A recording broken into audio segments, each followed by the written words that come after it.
The onions were sizzling in the pan, releasing their pungent, sweet aroma in a kitchen that had never truly felt like mine. It was a beautiful kitchen, with gleaming quartz countertops and stainless steel appliances that beeped and chimed in a language I didn't quite understand. It was my daughter Jessica's kitchen. My home, for the last 4 years, had been a guest room at the end of the hall, a home base for being a grandma, a cook, and the general manager of a house that wasn't my own. Today was my 60th birthday. My gift, apparently, was a 12-hour shift preparing a feast for my own party, a party I hadn't asked for and didn't want. On the counter, a meticulously printed menu dictated my day: herb-crusted lamb chops for David, my son-in-law, who was deep into a keto diet; a creamy lobster bisque for his mother, Carol, who claimed to have a delicate palate; gluten-free chocolate lava cakes for a friend of theirs who was sensitive to everything but gossip. The only thing I liked on the list was the potatoes, which I was currently dicing into perfect, uniform cubes. My late husband, Robert, used to say I could solve any problem with a potato. I wished he were here now. He would have glanced at the menu, tossed it in the trash, and ordered us the biggest, greasiest pizza in Columbus. My phone vibrated on the counter, startling me. I wiped my hands on my apron, a faded floral one from my Ohio kitchen, and picked it up. A Facebook notification flashed on the screen. Jessica tagged you in a post. I tapped it open, instantly on guard. Jess didn't share memories. She curated narratives. The photo she'd chosen was from 5 years ago, taken the day I helped her pack up her apartment to move to Austin. I was smiling, but the fluorescent light of the storage unit highlighted the bags under my eyes. My hair was a mess, and I was wearing one of Robert's old college sweatshirts, the fabric worn thin. Beside me, Jess was radiant, posing as if a professional photographer was hiding behind a stack of boxes. The caption was written with her characteristic corporate-style effusive sentimentality. "Happy 60 years to the best mom a girl could ever ask for. There are no words for how grateful we are for everything you do. Sending a little something to your email to treat yourself to your favorite latte. Love you so much." A little something. The phrase dropped like a stone in my stomach. I backed out of Facebook and opened my email. There it was. An email with the subject line, "Jess sent you a gift." It was a Starbucks electronic gift card for $25 for my 60th birthday. I stared at the cheerful green logo, the image of a steaming paper cup. $25?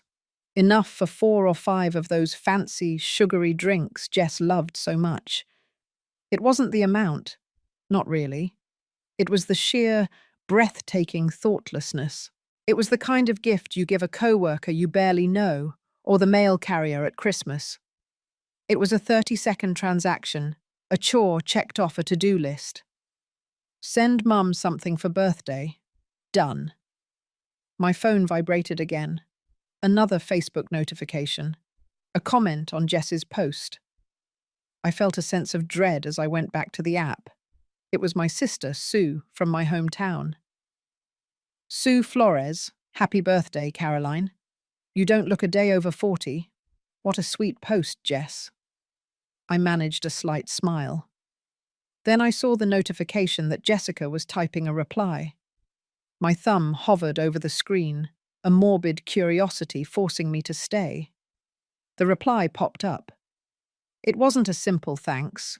It was a public performance, aimed squarely at my sister, but directed to all her friends and family. "Jessica Miller, at Sue Flores. Thanks, Aunt Sue. Mum redeemed her gift card in record time, LOL. It's funny, David's mum, Carol, is the complete opposite.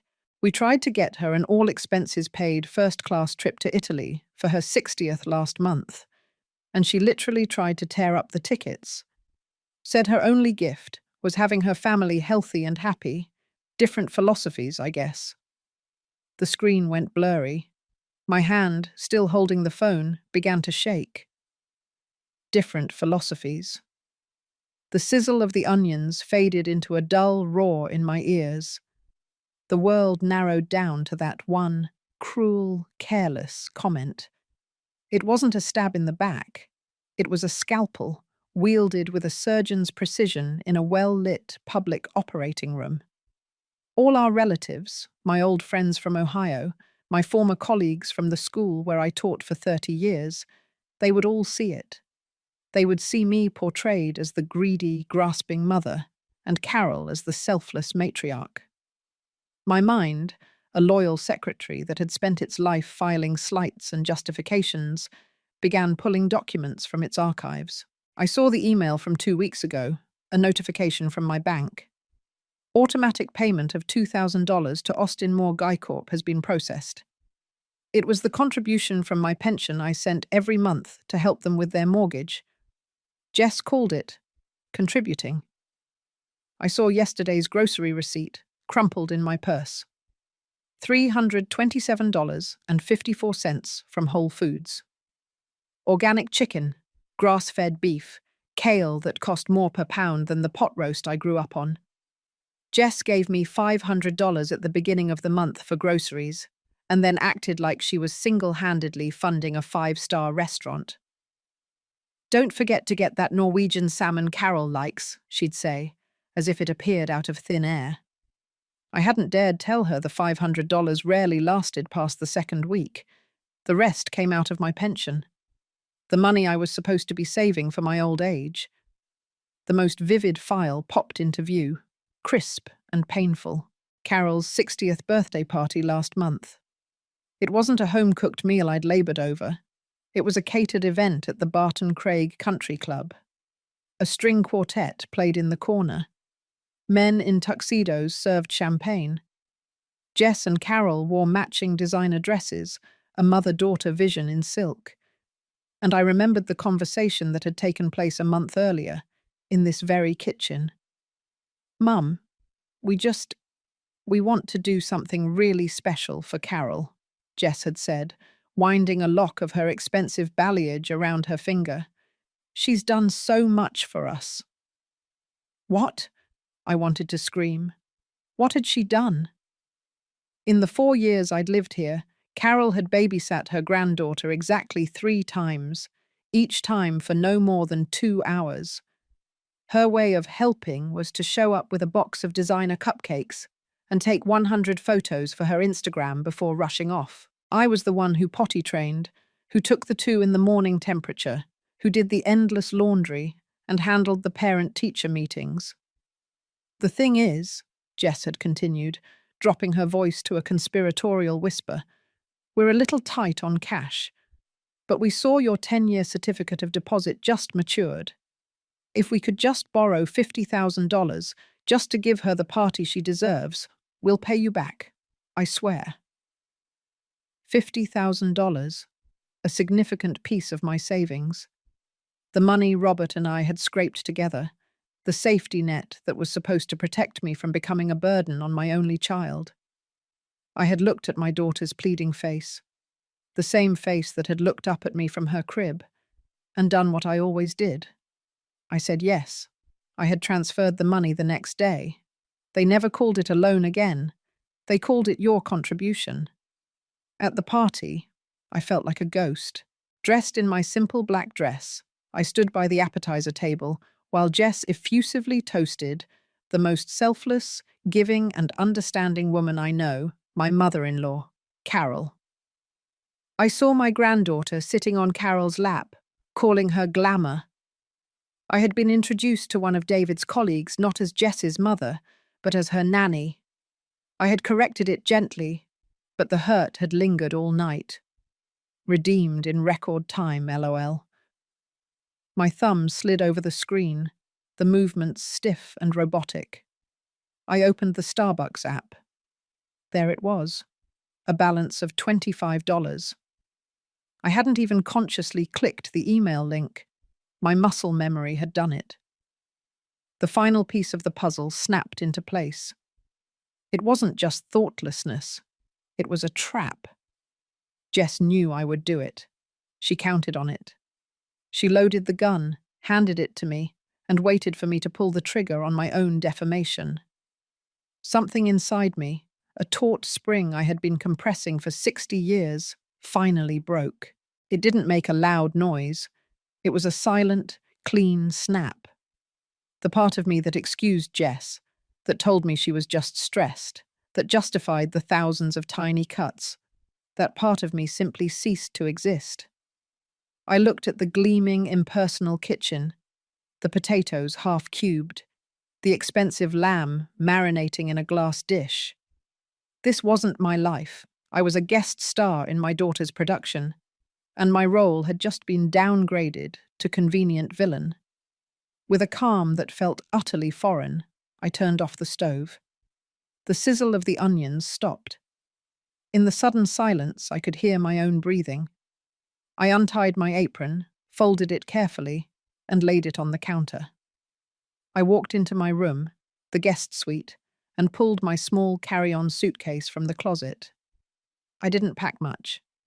A few changes of clothes, my toothbrush, the worn paperback on my nightstand, my laptop. I looked at the framed photos on the dresser, her school picture, a photo of Jess and me at her college graduation. I left them where they were. They belonged to another woman, another story. Back in the kitchen, I picked up my phone. I opened the banking app, my fingers moving with a new purpose. I navigated to the automatic payments section. I found the recurring $2,000 transfer to the mortgage company. I pressed delete. A confirmation box popped up. Are you sure? I pressed yes without hesitation. Then I opened the Uber app. Destination: Austin Bergstrom International Airport. Pickup: now. A car was 7 minutes away. I had just enough time. I walked to the front door, slipping on the comfortable walking shoes I always kept by the mat. I didn't look back. There was nothing to remember. You cannot be nostalgic for a place where you were never truly welcome. As I stepped out into the humid Texas air, I did one last thing. I went back to that Facebook post. I saw more relatives had added their cheerful, oblivious birthday wishes. I ignored them. I looked at Jess's cruel, smiling profile picture next to her comment, and I hit like. Then, I walked down the driveway to wait for my car, leaving the door of my daughter's beautiful house unlocked. Finally, I was going home. The Uber driver was a young man with dangling earbuds and a faint scent of air freshener and old coffee permeating the car's interior. He glanced at me in the rearview mirror with a polite, distant look. "Going on a trip?" he asked, his voice muffled by the boredom of 1,000 identical conversations. For a moment, I didn't know how to answer. My life for the past 4 years had consisted of a series of trips, but none for pleasure. Trips to the supermarket, the dry cleaner, the pediatrician. This was the first trip I'd taken for myself. "I'm going home," I said, and the words felt unexpectedly solid in my mouth. "True."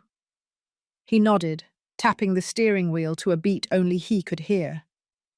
"Cool." We drove through the immaculate Austin suburbs, past sprawling oak trees and limestone houses with 3-car garages. This was the world I had longed for, the one I felt I was entitled to have. I had always viewed my life in Ohio, my paid-for ranch house, my pension, my quiet circle of friends, as somehow insignificant, a failure of ambition. Yet sitting in the back of this stranger's car, my small life felt like a fortress I had foolishly abandoned. I was not fleeing the battle. I was retreating to my stronghold. The automatic doors of the airport terminal slid open with a hiss, and I stepped into the familiar, anonymous chaos of travelers. For the first time in years, I was just a woman with a suitcase. Not grandma, not mum, not the unpaid domestic employee. The anonymity was a balm. No one here knew my daughter had just publicly priced my value at $25. I found a quiet corner near the ticket counters and pulled out my phone one last time, before the inevitable storm arrived. The family iMessage group, where Jess had been silent after her Facebook performance, was full of the day's mundane chatter. My brother-in-law had posted a photo of a massive bass he'd caught. A cousin was asking for a good plumber recommendation. And Jess, just about 20 minutes ago, had posted a message clearly directed at me, a digital reminder to check in on my duties. Jess, David's parents are on their way. Hope everyone is hungry. Mum, did you remember to pick up the sparkling water Carol likes? I stared at the message. She had written it after gutting me on Facebook. The disconnect, the sheer audacity, was stunning. She had set fire to the house and was now asking if I remembered to buy the marshmallows. My finger hovered over the power button. I knew what would happen the moment Jess and David walked into that empty house. Confusion, then irritation, then the overflowing narcissistic rage. I didn't have the strength to endure it in real time. With a profound sense of relief, I held the button down and watched the screen go dark. I had just created a sanctuary for myself, a 5-hour bubble of peace, 30,000 feet in the air. Booking the flight was simple. One way to Columbus, please. The agent didn't flinch. I paid with my emergency credit card. This certainly qualified. Waiting at the gate, I watched other families. Grandmothers cooing over toddlers, mothers and daughters sharing a magazine. Their pleasant companionship was a language I'd never learned to speak with Jess. A wave of grief, sharp and sudden, washed over me. It wasn't sorrow for the daughter I was leaving behind, but for the daughter I never had. The one who might have called on my 60th birthday and simply talked to me. The one who might have seen me as a person, not a resource. The boarding call was a welcome interruption. I found my window seat and fastened my seatbelt, the click of the latch sounding like the lock on a vault. As the plane taxied and then sped down the runway, I felt the immensity of Austin fall away. We broke through the low clouds into an ocean of impossible blue and blinding sunlight.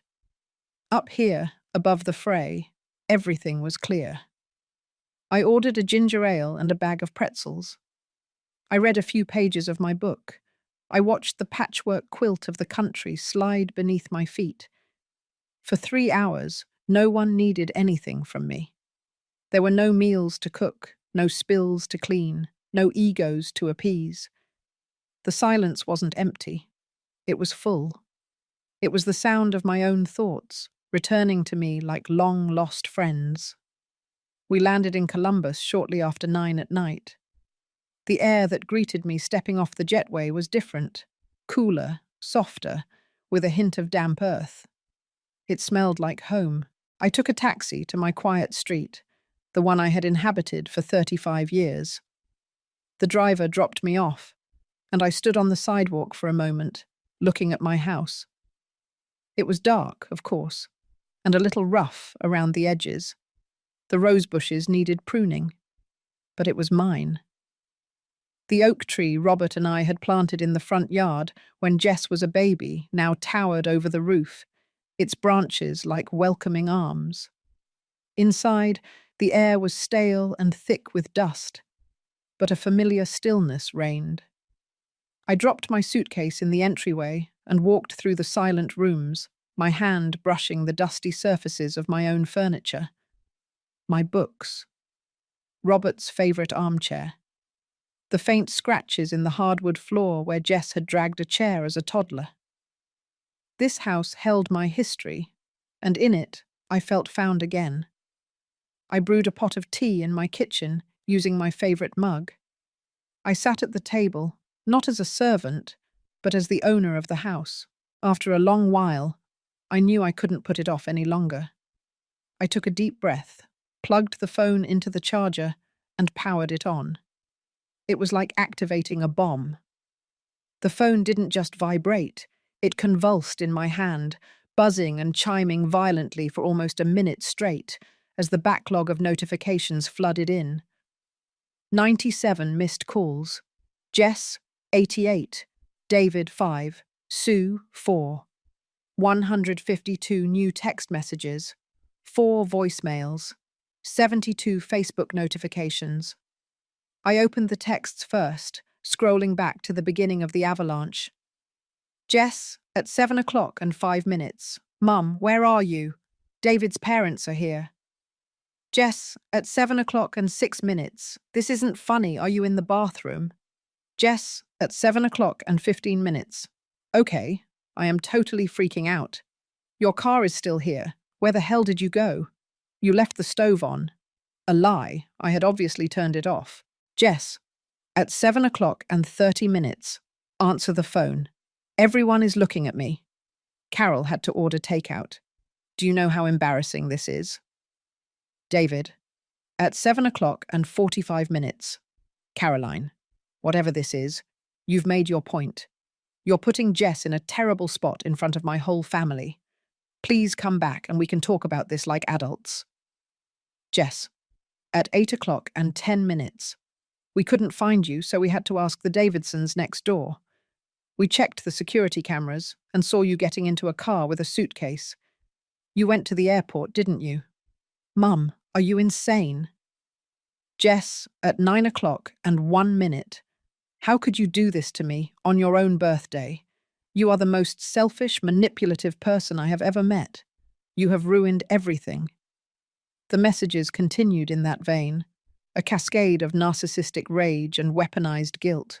The messages from my sister, Sue, were tinged with confused worry, clear evidence that Jess had spun her a frantic, one-sided story. I ignored them all and played the first voicemail. Jess's voice, tight with fury, filled my silent kitchen. Mum, I don't know what kind of sick, childish game you're playing, but it's over. You abandoned your family. You left your 6-year-old granddaughter wondering where her grandma went. You humiliated me in front of the people who matter most to me. I hope you're happy. I hope you're proud of yourself for being so petty and selfish. When you decide to stop this tantrum and return to reality, you have a lot of apologizing to do. I deleted the voicemail without listening to the others. It would be more of the same. The narrative was set. I was the crazy one. I was the villain. Just as I put the phone down, it started to ring, buzzing furiously on the oak table. The screen glowed with Jess's face. My heart pounded, a lifetime of conditioning screaming at me to answer, to smooth things over, to absorb her anger and fix it all. But I realized the woman who did that no longer lived here. I let it ring until it went to voicemail. I was home, and I would answer on my own terms. The phone went silent, leaving a ringing in my ears. For a long moment, I didn't move, the memory of its vibration still in my palm. My house was so quiet, a deep, velvet silence that felt like a heavy blanket after years of noise, the television always blaring, her shrieks, Jess's endless chattering calls. Here, the only sound was the soft hum of the old refrigerator in the kitchen. I pulled myself up and went to the pantry. The shelves were mostly bare, save for a few cans of soup and an unopened box of crackers. It was more than enough. I heated a can of Campbell's tomato soup, the same kind my mother used to make me on rainy afternoons, and sat back down at the table. I ate slowly, savoring the simple, uncomplicated salinity. It was the first meal I had eaten in years that wasn't a negotiation, a compromise, or a performance. It was just food. It was mine. With some strength restored, I picked up the phone again. The urge to block Jess's number was immense, but I knew I couldn't. This wasn't over. It was a controlled demolition, and I had to see it through.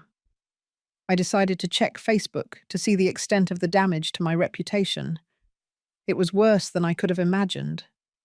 Jess had posted again, about an hour ago. This time the photo was of Carol, my perfect foil, sitting on the floor of her playroom, a look of beatific patience on her face as she helped her build a block tower. The lighting was soft and warm. It looked like a magazine ad for the idealized grandmother. The caption was a masterpiece of passive-aggressive warfare. Feeling incredibly grateful tonight for the people who truly understand what family means. When some walk away, others step up and show you what unconditional love truly is. Teaching her an important lesson tonight.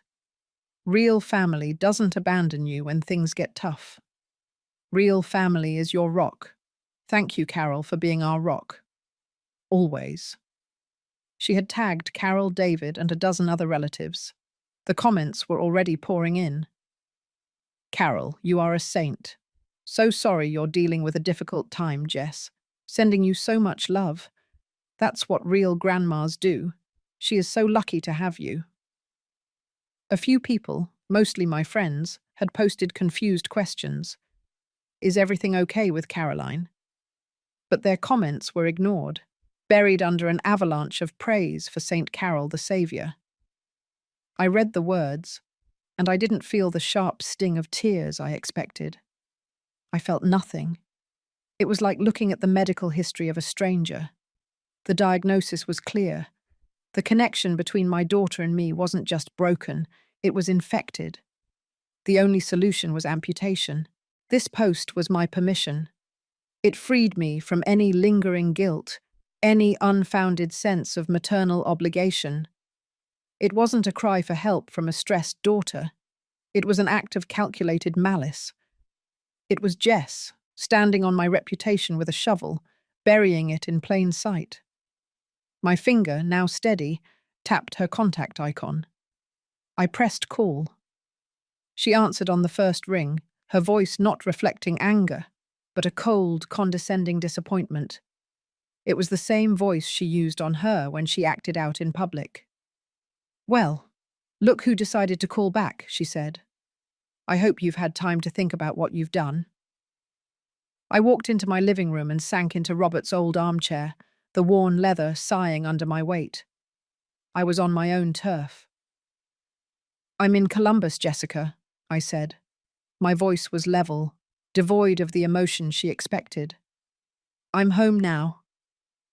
There was a stunned silence on the other end. What? How are you home? Don't be ridiculous. Your home is here, with us.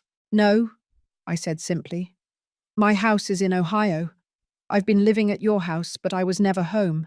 I am now. This is insane, she sputtered, her condescension cracking to reveal the underlying panic. You can't just leave like that. What are we supposed to do? Who is going to pick her up from school tomorrow?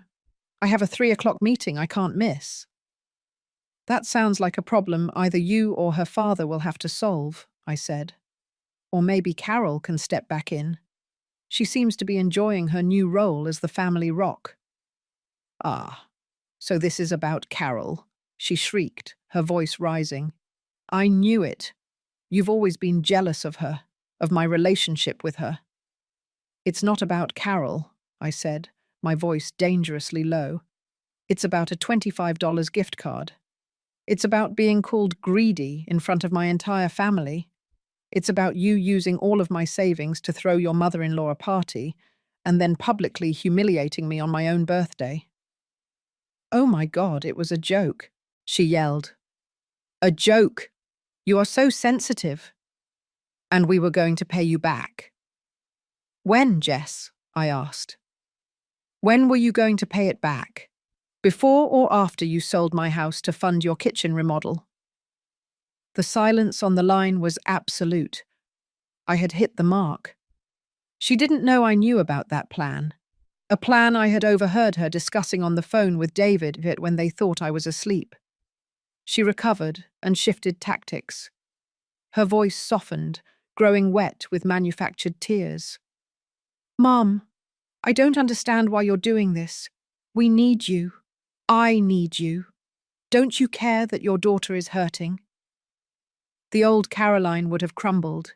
She would have melted at the first sign of vulnerability, but the new Caroline could see the puppet strings. The only thing you need from me, Jessica, is my labor and my money, and you won't be getting either one anymore. Her voice hardened instantly, and the fake tears evaporated. Fine, You want to be transactional?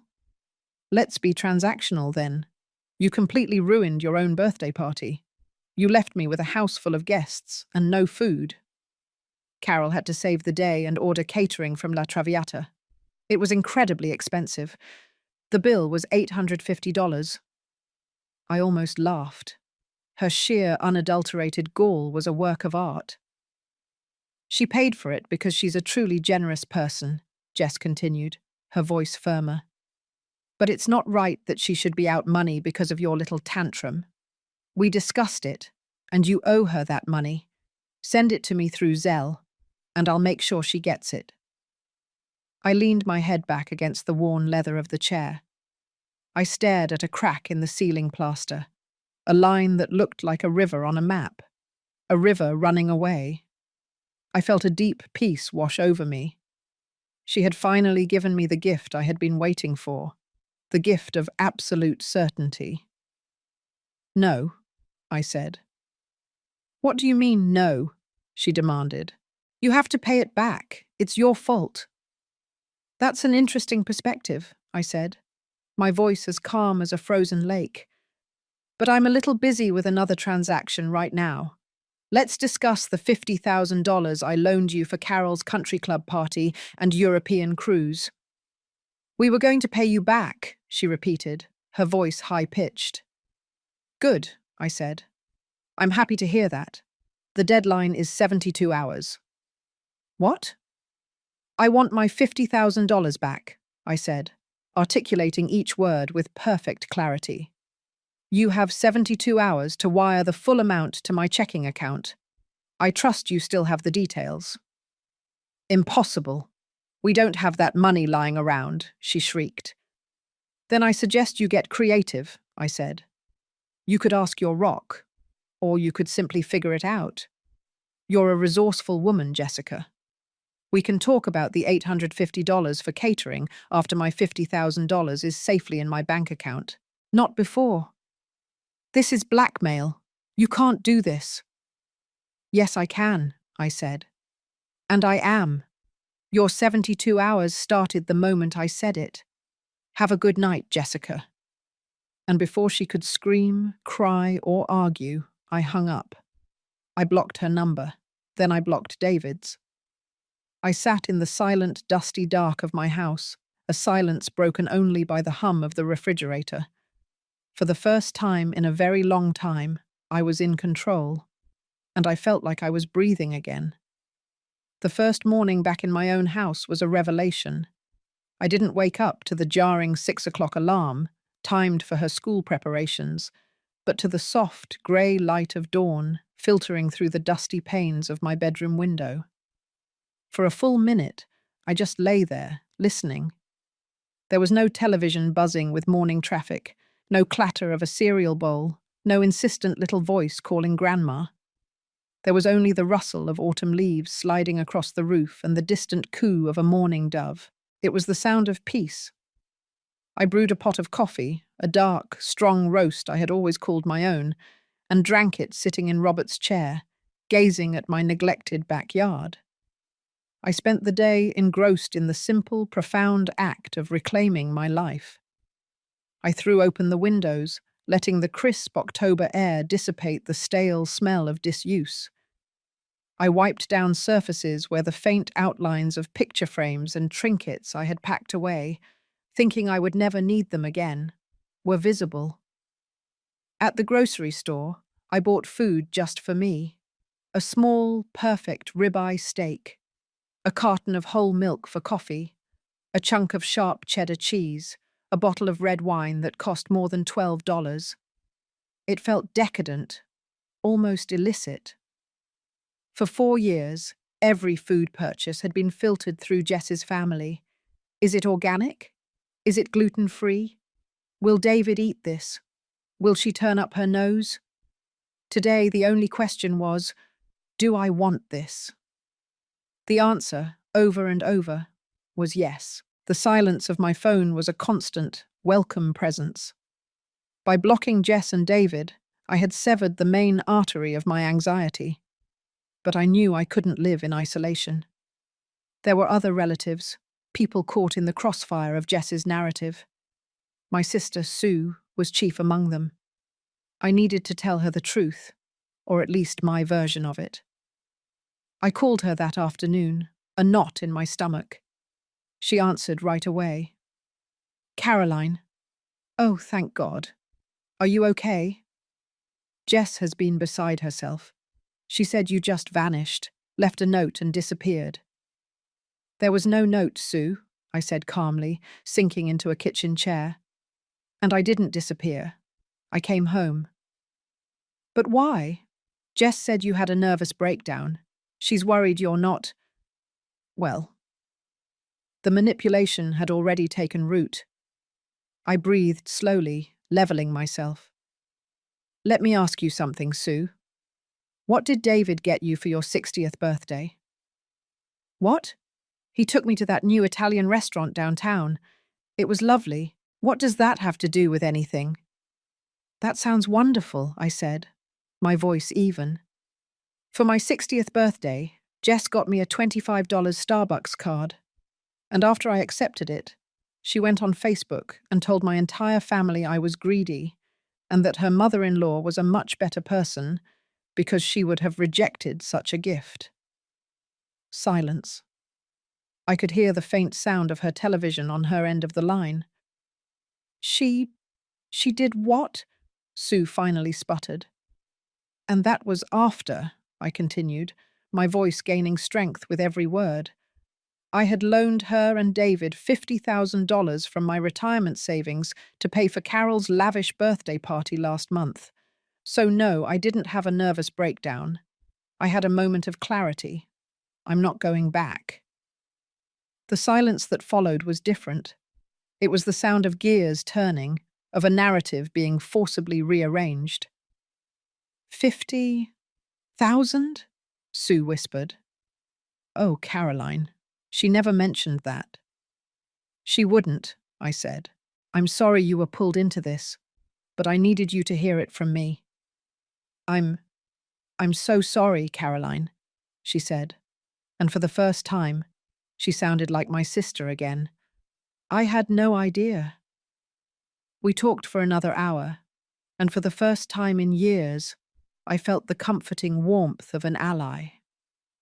The next morning, as I pruned the rebellious weeds in my front garden, my phone rang. It was Sue again, but her voice was different, edgy and anxious. "Caroline, I'm so sorry to bother you, but Jess just called me. She was sobbing, hysterical. Said you blocked her and are demanding $50,000 in 3 days. Said they'll be ruined. They'll have to sell the house. She asked me to try and talk some sense into you." "And what did you say?" I asked, snapping the head off a dandelion with fierce satisfaction. "I told her I wasn't getting involved," Sue said, her voice strained with frustration. "But she was relentless, crying about her, and how could I do this to my own granddaughter?" "Thanks for telling me, Sue," I said firmly. "And thank you for not playing along. This is between Jessica and me. If she contacts you again, you have my permission to hang up." After I hung up, I stood in my yard, feeling the sun on my face. The 72-hour clock was still ticking, and the first counterattack had been deflected. I had held the line. My next call was to my real estate agent, a cheerful, no-nonsense woman named Patty. "Caroline, so good to hear from you," she exclaimed. "I was just about to call. We've had 2 more inquiries, and I think we can get an over-asking offer if we move fast. You are so smart to sell now." "The truth is, Patty," I said, walking toward the for sale sign hammered into my lawn, "that's why I'm calling. I've changed my plans. I'm staying," I said, feeling more right than anything I had said in years. "Please take the listing down. My house is no longer for sale." Patty was audibly surprised but recovered quickly. "Well, okay, good for you. Welcome home, Caroline." I hung up the phone and, with a grunt of effort, yanked the sign out of the soft earth. I dragged it to the side of the house, out of sight. I was no longer liquidating my past to fund my daughter's future. My past, present, and future were all right here. Walking back inside, my phone rang again, an unfamiliar local number. I almost ignored it, but something made me answer. Hello? Caroline, is that you? This is Mia, next door. Mia Johnson. Mia?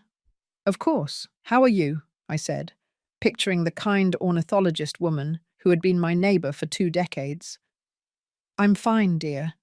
But listen, I don't have much time, she said, her voice a hushed whisper. I saw you in the yard, and then I saw the realtor website said the property is withdrawn. I was praying I'd catch you before you did something rash. Rash? I'm not sure I follow, I said. The house, Caroline, she whispered, the emotion palpable even through the phone. Don't you dare sell it. To anyone. Not yet. Mia, what in the world are you talking about? There was a pause, and I heard her take a deep breath. It's Project Genesis, you see. That gigantic tech company from California. My son works on the City Planning Commission, and he told me in the strictest confidence, but forgive me, I can't let you get swindled. They are buying up our entire block, the whole street. They're building their new Midwest headquarters here. I sank into the nearest chair, my legs suddenly weak. They're what? The official offers are coming next week, Mia whispered, her voice trembling with the weight of the secret. And the numbers they're talking about? Caroline, it's not just a good price, it's life-changing money. For all of us.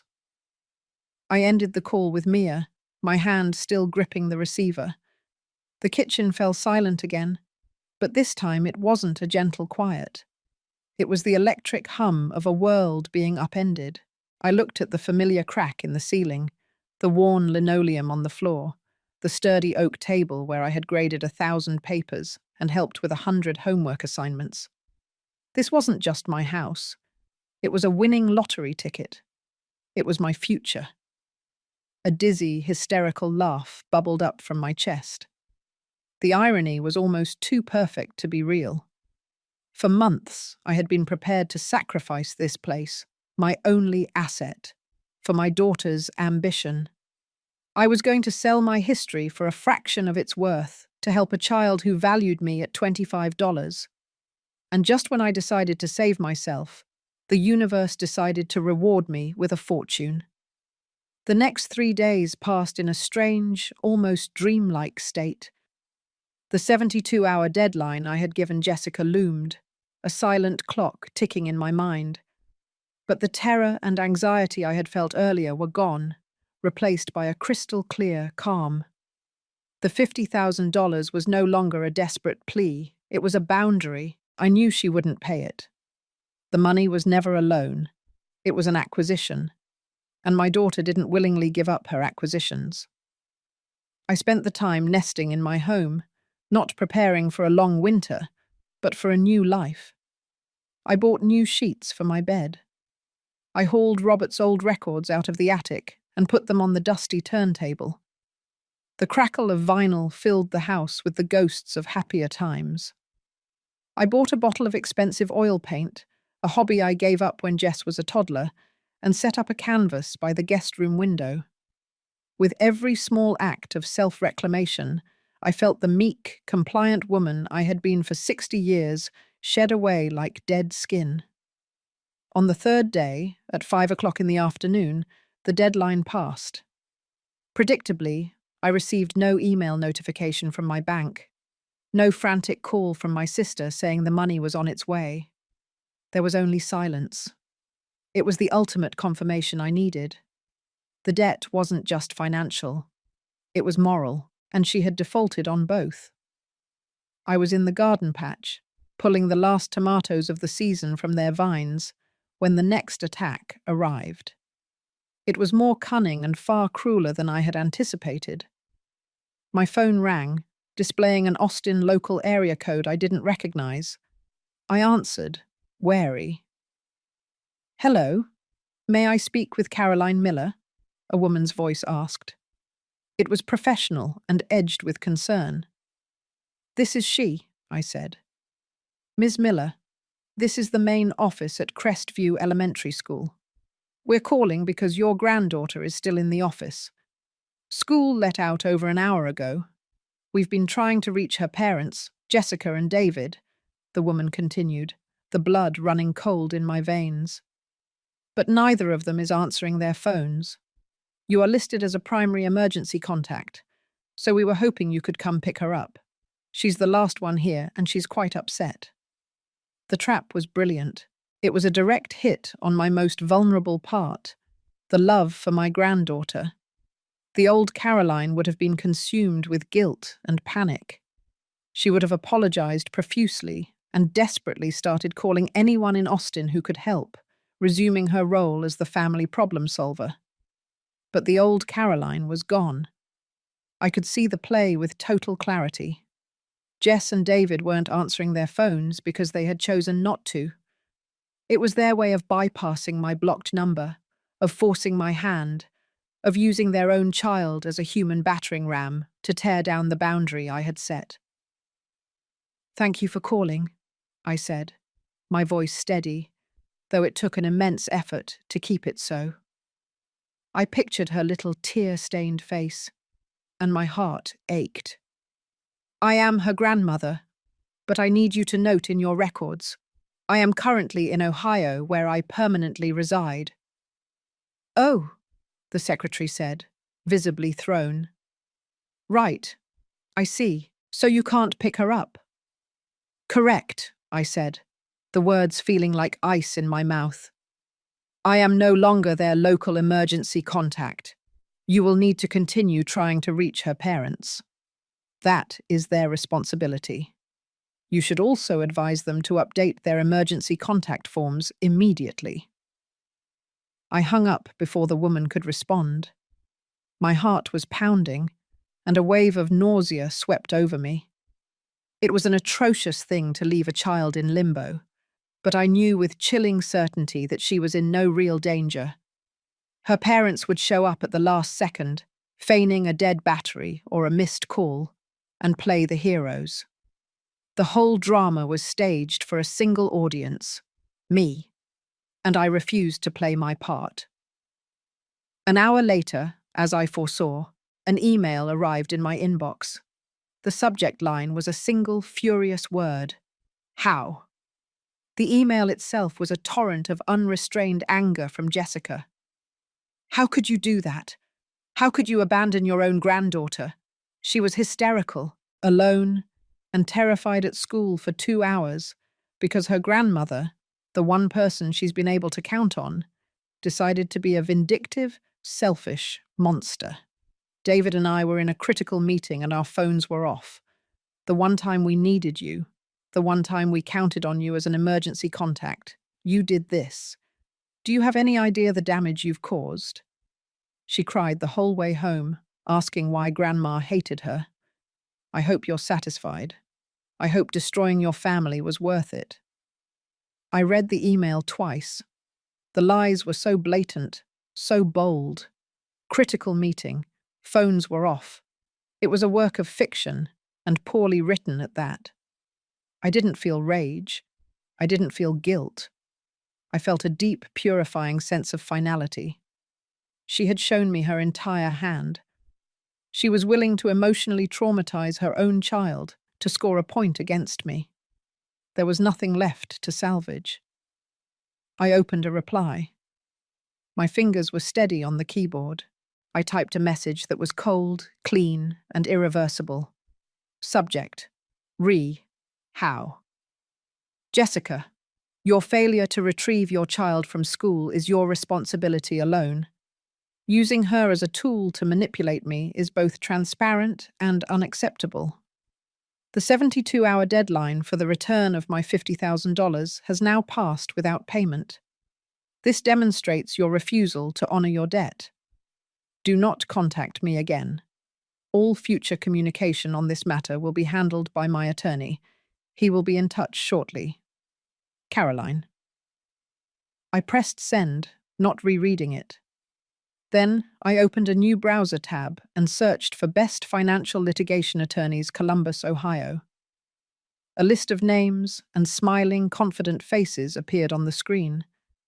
I picked up the phone and dialed the first one. The man on the other end of the line had a smooth, firm, and serious voice. Davis and Associates, Arthur Davis speaking.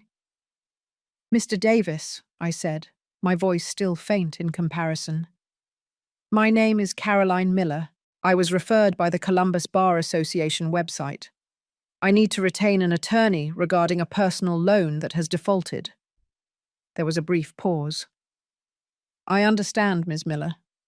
Our firm specializes in financial litigation. Why don't you tell me the details of the situation? And so I did. Sitting in Robert's armchair, I recounted the last 4 years of my life with a clarity that surprised me. I spoke of the $50,000 transfer from my retirement account, giving the exact date. I described the verbal agreement for repayment. I detailed the events of my 60th birthday, including the public humiliation on Facebook, the weaponization of my granddaughter, and the final audacious demand that I pay for the party I never had. I spoke without tears, without anger. I presented the facts as if I were a witness in someone else's case. When I was finished, there was a long silence. I wondered if he was dismissing me as a simple family dispute, another emotional woman he would have to deal with. Ms. Miller, Mr. Davis finally said, a new tone of respect in his voice. Family loans without a written contract can be complicated. However, a wire transfer of that size is powerful evidence, and the subsequent behavior you've described establishes a clear pattern of bad faith. I believe we have a solid case. I will be happy to represent you. A wave of relief so strong it almost buckled me swept over me. It was the first time in this entire ordeal that a professional, an impartial observer, had heard my story and validated it. I wasn't crazy. I wasn't petty. I was a creditor. The following afternoon, I sat in Mr. Davis's formal wood-panelled office. We drafted the demand letter together. It was a strange, empowering experience to see my pain and betrayal translated into the cold, relentless language of the law. Failure to remit, breach of verbal contract, further legal action. The letter was a shield and a sword. It would be sent certified mail to Jessica and David's Austin address that very day. Walking out of the lawyer's office into the bright fall afternoon, I felt a sense of finality.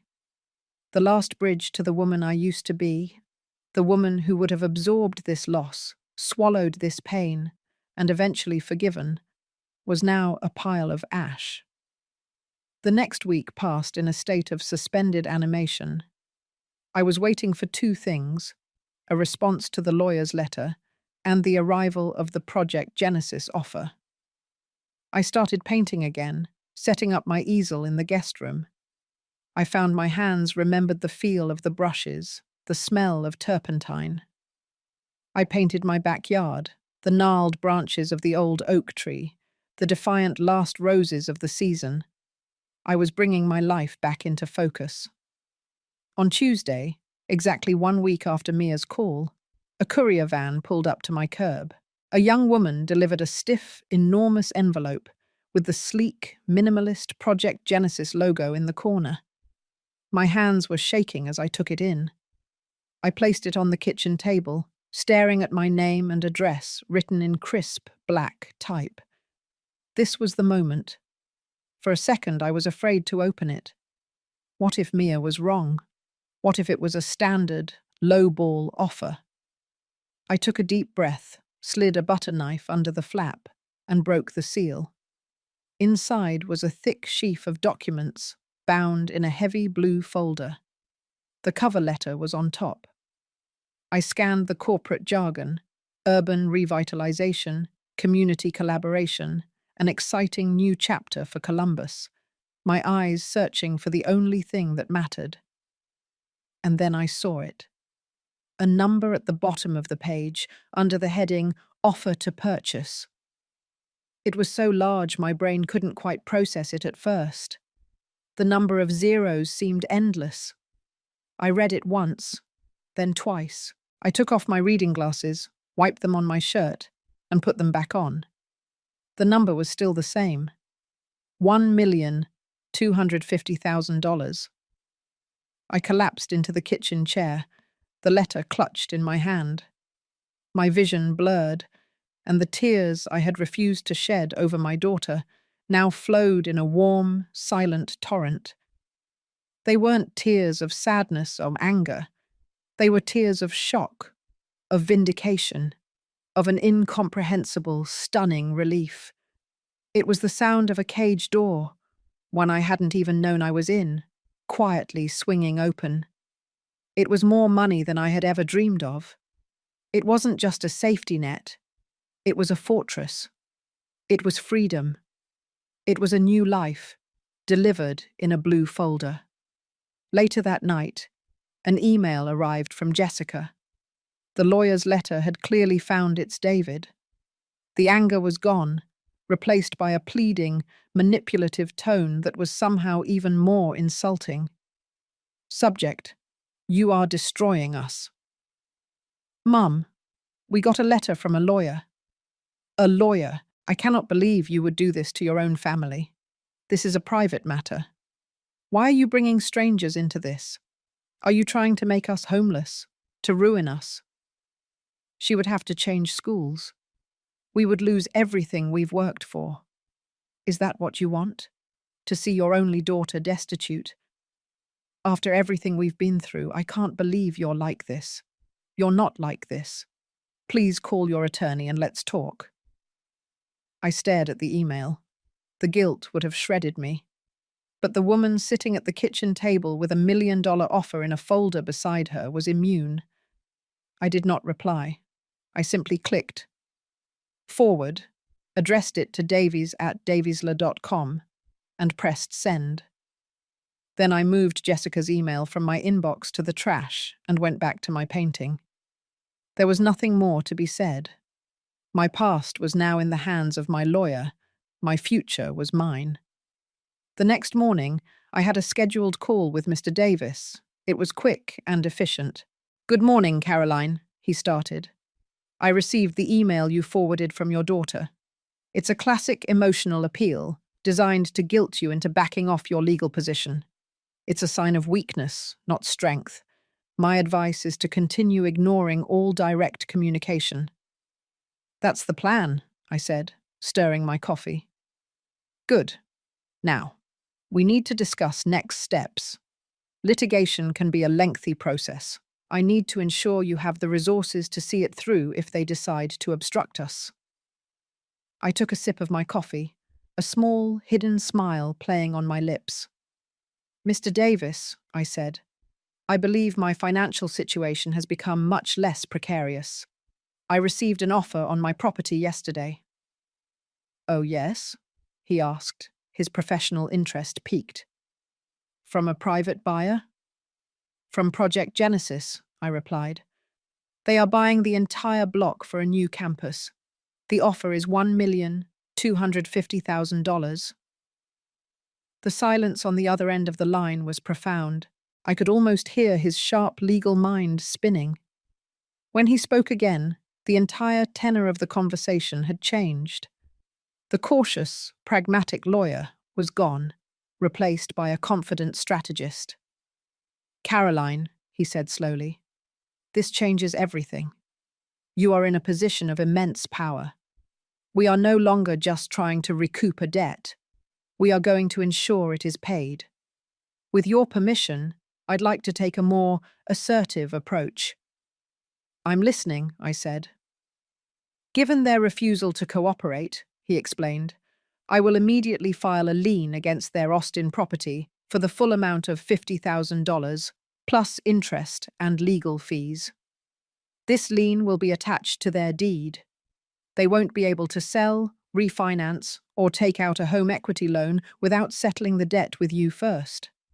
We will place a legal hold on their biggest asset." A lien. It was a cold, hard legal word. It was the perfect instrument. It was a steel boundary. Do it, I said, without hesitation. The next few weeks were the most liberating of my life. I met with a financial advisor Mr. Davis recommended, a sharp and kind woman who helped me chart a future I had never allowed myself to imagine. I accepted the Project Genesis offer and began the process of selling the house I once thought I would die in. I packed what mattered: Robert's books, my mother's china, my old photo albums, and let the rest go. I didn't hear a word from Austin. The lien had worked, transforming their emotional blackmail into a simple business problem. Their tantrums and accusations were useless against a legal demand. They had been silenced. About a month later, an email arrived from Mr. Davis. Subject: Resolution.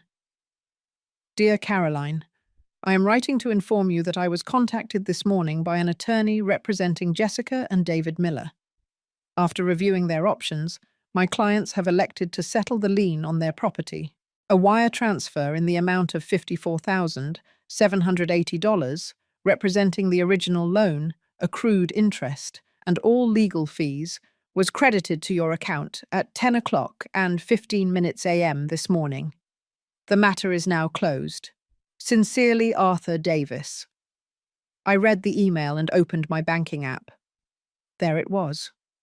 The number, noted in my checking account. I felt no surge of triumph, no desire to gloat. I simply felt quiet. It was the sound of a door closing on a dark room I would never have to enter again.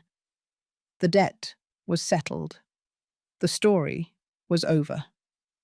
Epilogue, 6 months later. The light in Florence was different. It was softer, older, a warm honey that seemed to cling to the ancient stones of the Ponte Vecchio. I was sitting at a small table on a cafe terrace, a half-finished glass of Chianti by my elbow, and a leather-bound sketchbook open on the table. In the notebook was a messy, joyful charcoal sketch of the Duomo. After the sale of the house, I bought a bright, modern apartment in a new downtown development with a huge north-facing window, perfect for an art studio. I reconnected with my sister Sue and my old book club. I had a life again, a life that was entirely mine. My phone vibrated with a text message. It was a photo from Sue, holding a sleeping baby wrapped in a blue blanket. Her first grandchild. Sue. He's here. His name is William Robert, named after our dads. I smiled, my heart swelling with a pure, simple happiness. I texted back my congratulations, sent a string of heart emojis, and then did something new.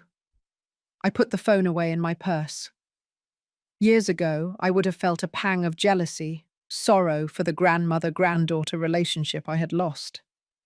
Years ago, I would have spent the rest of the afternoon staring at the photo, wondering what I had done wrong. But now, I simply took a sip of wine and looked out at the beautiful, chaotic, sunlit scene before me. The tourists, the lovers, the vendors, the distant sound of an accordion. I picked up my charcoal stick. I had a world to capture. I had lost a daughter. It was true. But I had finally fully recovered myself, and that was a trade I would make again, without hesitation.